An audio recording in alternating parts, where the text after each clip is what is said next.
L'année 2022 est une année particulière dans l'histoire des relations entre la France et l'Algérie. En effet, nous célébrons le 60e anniversaire des accords d'Évian signés le 18 mars 1962 entre la délégation française, dirigée par Pierre Joxe, et celle du GPRA, le gouvernement provisoire de la République algérienne, mené par Karim Belkacem. Et donc, cet accord a permis dès le lendemain, le 19 mars, un cessez-le-feu.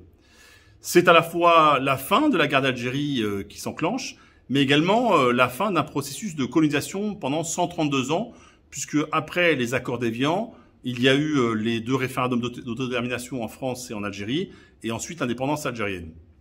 Il ne revient pas ici de revenir sur l'ensemble de l'histoire qui a suivi, mais en tout cas, il est important en 2022, et c'est la volonté d'Anne Hidalgo, de faire en sorte que les mémoires, les différentes mémoires complémentaires, soient à la fois reconnues et puis soient, encore une fois, apaisées. À la fois la mémoire, bien évidemment, du peuple algérien, la mémoire des rapatriés, la mémoire des harkis, la mémoire des appelés du contingent.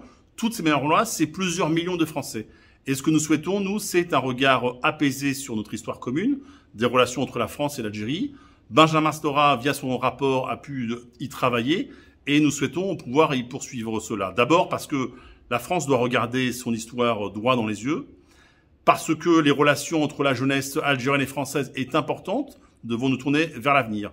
Cela passe bien évidemment par la création du musée de l'histoire de l'Algérie et de la France. Nous le souhaitons à Montpellier, c'est la volonté des différentes autorités, notamment de la mairie, du maire de Montpellier. Nous souhaitons également, à l'occasion du 60e anniversaire, que nous travaillions sur une sorte de traité d'amitié entre les deux peuples qui se permettent d'avancer vers l'avenir, à la fois, je l'ai dit, sur la jeunesse, bien sûr sur les questions culturelles, bien sûr les questions sportives, les questions universitaires. La jeunesse doit être le ciment à la fois d'une plus grande adhésion entre les deux peuples et d'un avenir commun entre nos deux pays, parce que l'Algérie et la France sont de part et d'autre de la Méditerranée. C'est un espace qui doit être celui de la coopération et de la paix.